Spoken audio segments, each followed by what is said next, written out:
So whenever you're finding the perimeter of an object, what are you finding? What do you think?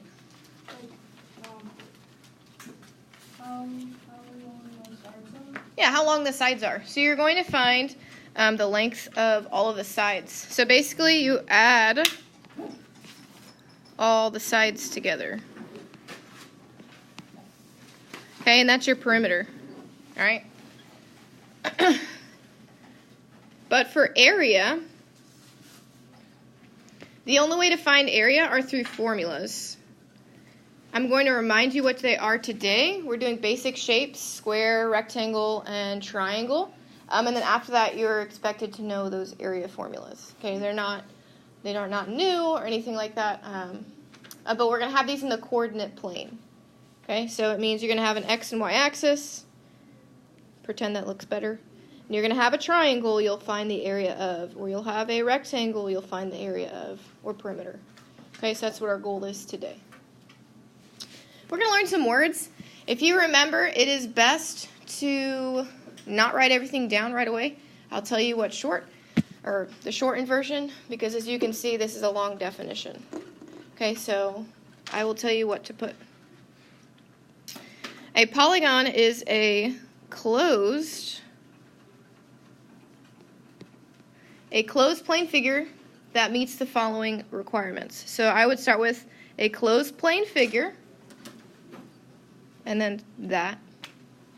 Let's go ahead and write that in. A closed plane figure.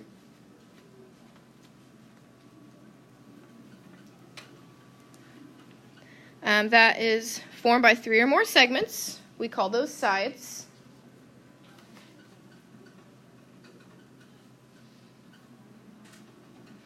And then each side intersects exactly 2 other sides. So I'll show you what that means.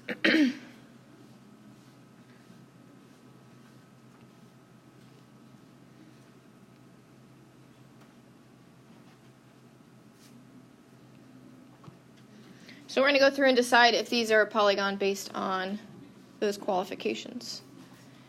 Okay. Is a circle a polygon? No, why not?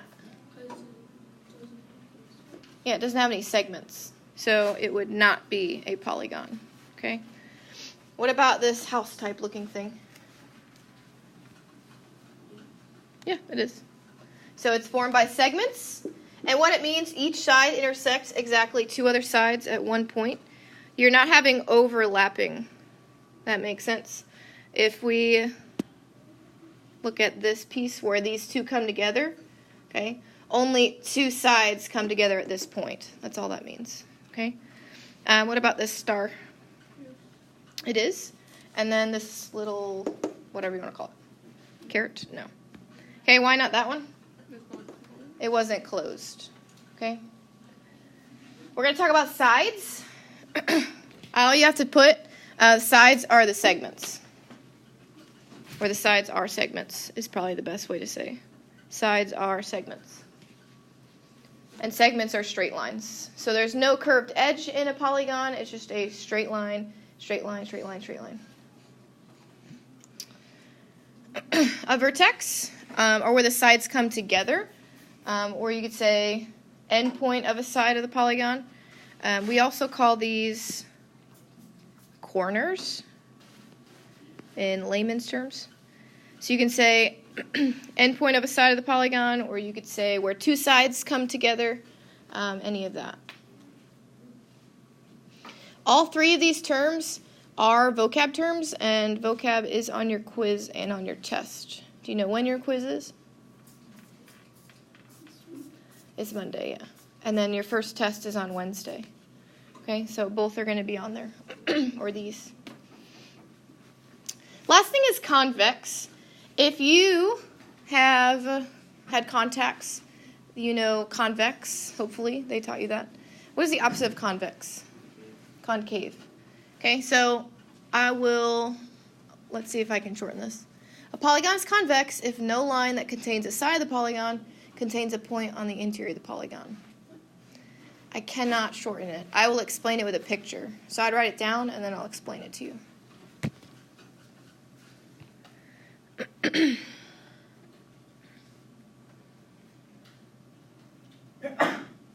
Bless you.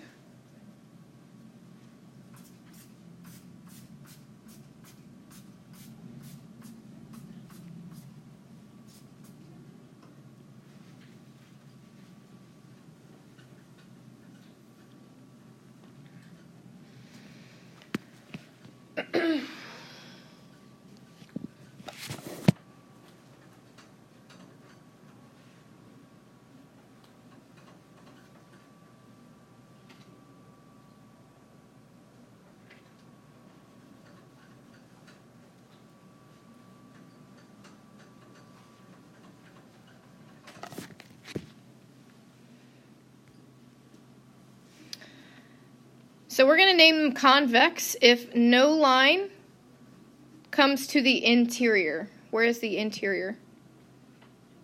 On the inside of things. So what you're going to do if you want to draw these pictures to the best of your ability, I just doodled them. Doesn't have to be perfect. But you have straight lines coming in and out, in and out, in and out, in and out. The only difference is this one has a straight line that comes in. Okay, so if you want to draw them to show the difference. So do any of these points, I mean, they all do. That's not a good example. Let's do this one. Let's do this. This is pretty much the basic. It's a better example. So you put a dot in the center to kind of keep your, I don't know. This is the inside, okay, the very center, or give or take. So do any of these lines come towards the center? No. So convex, a polygon is convex if no line from the side comes towards the inside. Okay, so this one would be convex. Convex. Because none of the sides come towards the center. Okay. Whereas this one, okay, this side is good, but then it comes towards the center. So what was the opposite of convex? Concave. So a way to remember that is concave, caves in. Make sense? So this is the difference. I don't think you need to know the word definition, but it will ask you, like on our examples at the bottom, it'll ask you to tell us if it's convex or concave. All right, these are the names of polygons. You should know a good chunk of them. If a polygon has 3 sides, what do we call that? A triangle. If a polygon has 4 sides, most people get this one wrong. It is a quadrilateral. Good job. Most people say square or rectangle. A square or rectangle is a type of quadrilateral. Just like a poodle is a type of dog. What about 5 sides? Pentagon.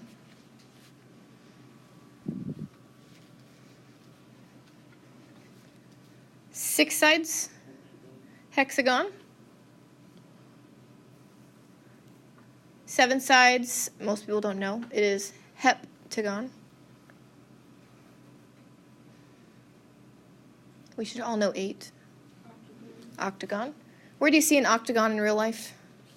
A stop sign is an octagon. 9 is a non-agon.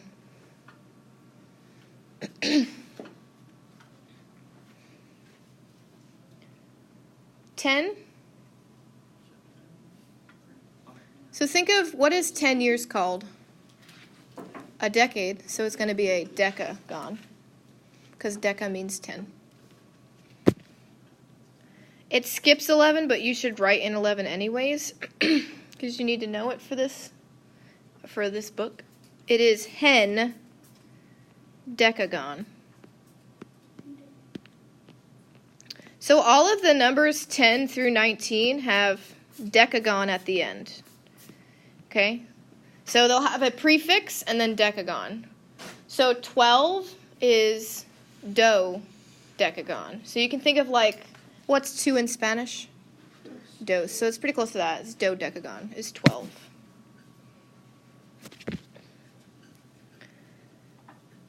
And then after that, you're not required to know any of them. So whatever the number is, you would say that number and then gone. Okay? And then here's the 11-sided figure. We use hendecagon. We don't use undecagon. But all of the numbers 10 through 19 end in decagon. So what I did last year is for anybody, if they wrote the official name whenever the time came, if they wrote the official name, I gave them bonus points. Okay? But it's usually a common sense answer. So 13, what is a prefix for 3? What? Okay, trace. Think about the 3-sided. What did you say? Tri. So 13 is tridecagon. Does that make sense? So it's a whole word. 14 is a weird one. 15, what's the prefix for 15? Penta. Okay, penta. So pentadecagon. What's the prefix for 6? Hexa. So it'd be hexadecagon. You see the pattern? So they're not very hard. Octadecagon. 19's weird. I think 7 is still heptadecagon.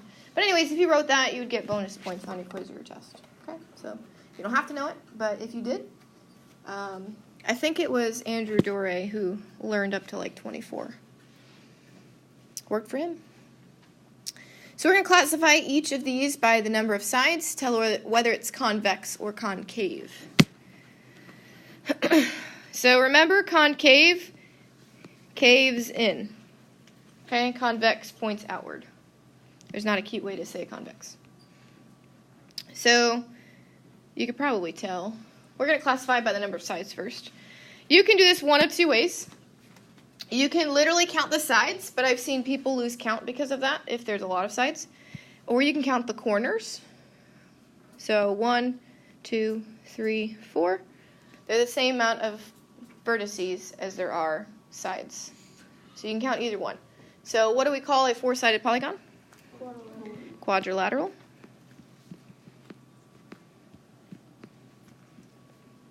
All right, and then convex or concave? Concave. Because 2 sides come towards the center.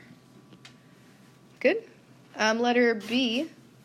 How many sides does it have? 6. So that makes it hexagon. Convex or concave? Convex.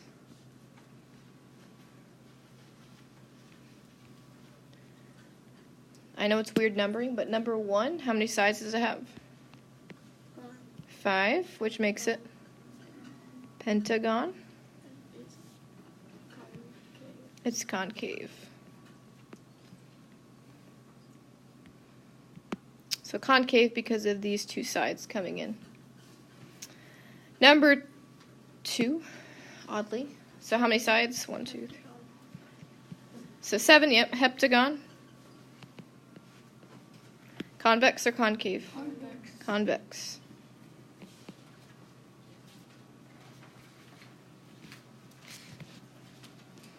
Okay, so we're going to talk about perimeter and area. So it's going to pop up a perimeter formula. If you want to learn the perimeter formula, there is an official one for both a square and a rectangle, but you really don't have to learn it. Because what do you do to find the perimeter of any shape? Add the sides. Yeah, add the sides. Okay, so if you want to learn it, you can. I'm not going to use that. I'm just going to add the sides because it's easy. Okay. So first thing we're talking about is a square.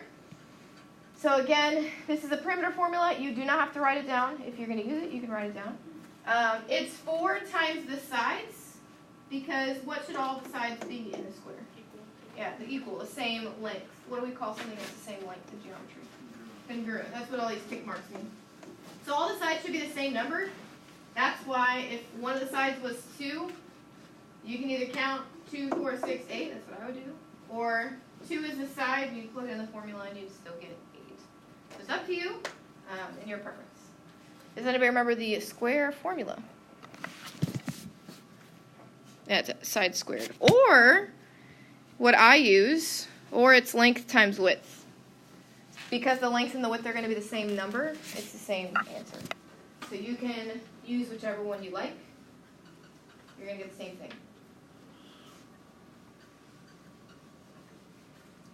For a rectangle, again, there's a perimeter formula. Technically, I still don't use it. I just add the sides. Does anybody remember the, oops, just kidding, the area formula? Length times width.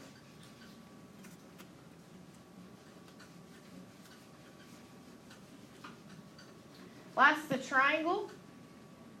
So again, you add all the sides. So A, B, and C are the sides. And then the formula is area is 1/2 base times the height.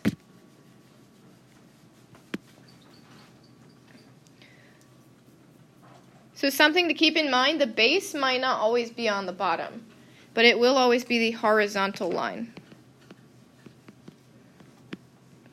Sometimes they invert a triangle and it'll look like this. Sorry, hold on. Like this. This horizontal line would be your base. Okay. And then the height is from the very bottom to the top. So the bottommost point to the topmost point. It sounds like common sense, but is this height in this picture, is it a side of the triangle? No, it's from the very bottom of the triangle to the very tippity top of the triangle. So it's hard for some people, and that's okay. But it's from the very bottom point to the very top point. Okay? So we're going to do this on the coordinate plane. What kind of shape are we going to be drawing here? Just your guess. A triangle. How'd you know? ABC. Yeah, it says ABC and that triangle in front. That's how you name a triangle. You would use the symbol triangle, and then you would say the 3 letters of the vertices. Okay? Vertice, it is vertex plural. Do you know what I mean? So we don't say vertexes, we say vertices. So if you hear me say that or read it, it just means there's 3 vertices. All right, let's draw our x and y axis.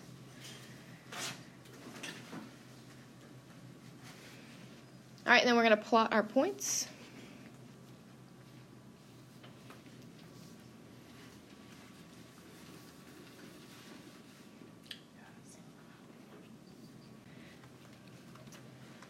All right, so A is -2, 3, so go to the left 2 and then up 1, 2, 3.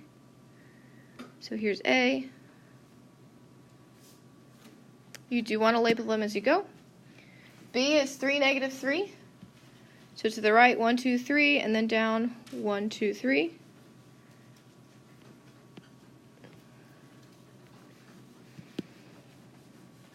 And then C to the left 2, then down 3. All right, and then how do we make this look like a triangle? Yeah, connect the dots, draw your lines. And then we want the perimeter. So what are we going to end up doing to find the perimeter? Yeah, we're going to add the sides. We need to know the side lengths.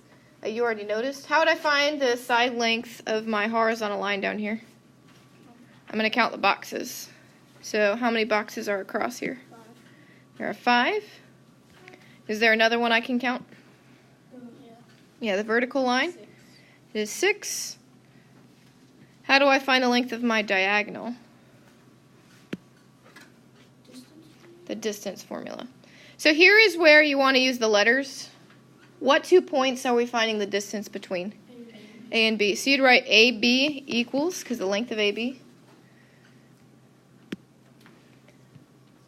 And then your formula, x1 minus x2 squared plus y1 minus y2 squared.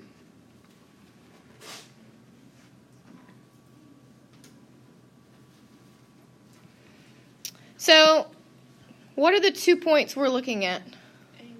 A and B. So you want to ignore C. We're not even dealing with it. We're finding the length between A and B. So when we talk about x1 and y1, we're only looking at these 2 points. Okay?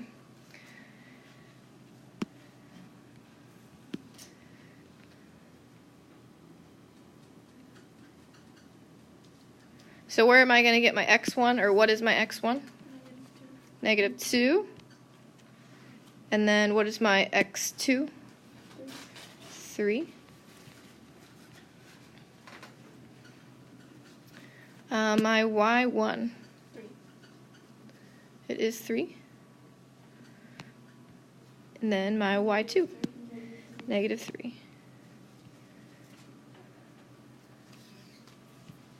All right, so then we need to subtract or add. We do have a negative in the second box. So that will become a positive. In the first parentheses, what's minus 2 minus 3? Negative 5. And then what's 3 plus 3? 6. All right, 5 squared is 25. 6 squared is 36. Add them together. You're okay. Add them together. 61, which is equivalently what in a decimal form? It is 7.8. It is. We did that one yesterday. So now we have the 3 sides. We have 6, 5, and 7.8. So what are we going to do with those 3 numbers? We're going to add them. So add 6 plus 5 plus 7.8. Yep. So we're going to have 18.8. And then you're going to put units.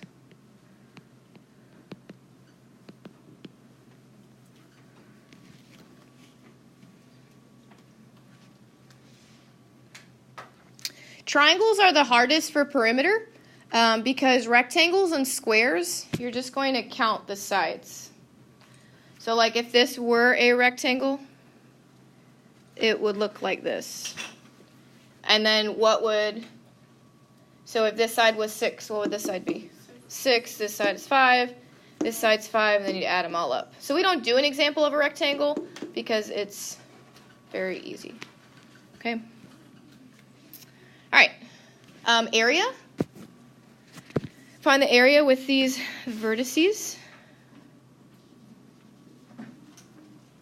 So again, we're going to do the same thing. Put your x and y axis, and then graph some points.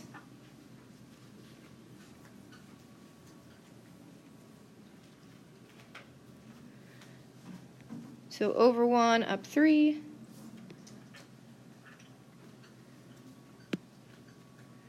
Over 4, down 3.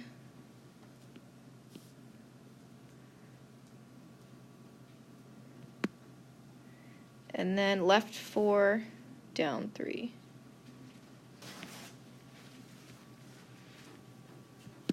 And then you still want to be connecting the dots.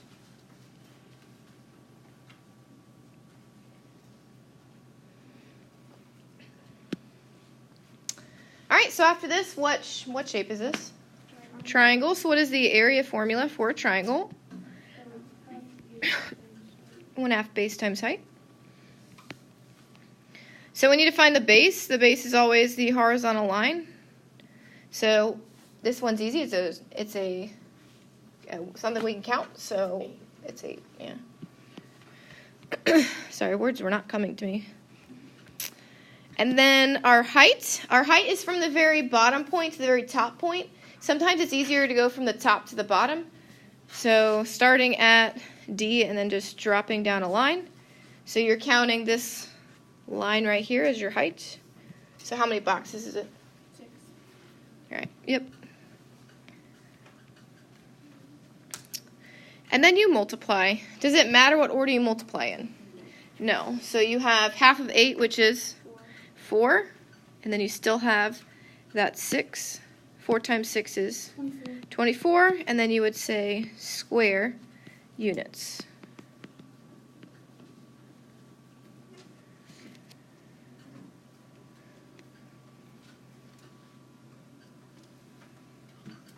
Yes, ma'am.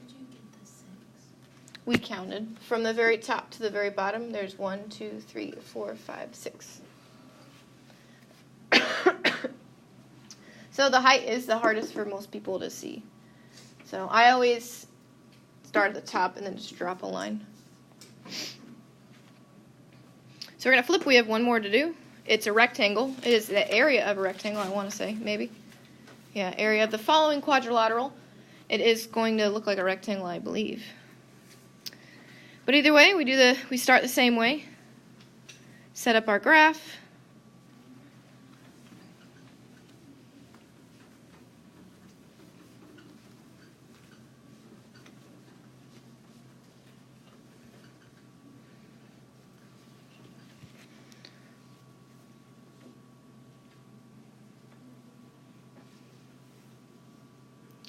So we have negative 2, 3, to left 2, up 1, 2, 3. G is 1, 3. H is 1, negative 1. And then J is negative 2, negative 1.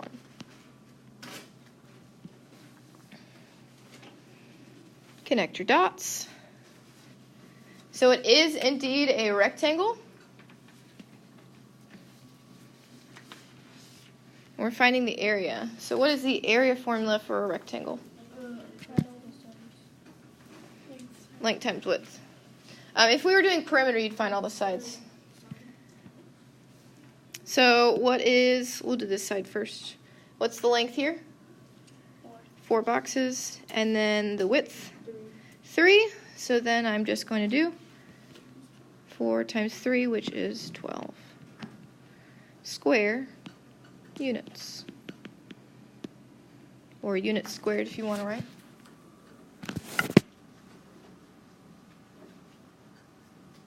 How are you feeling about this section? Pretty good? So, in order for us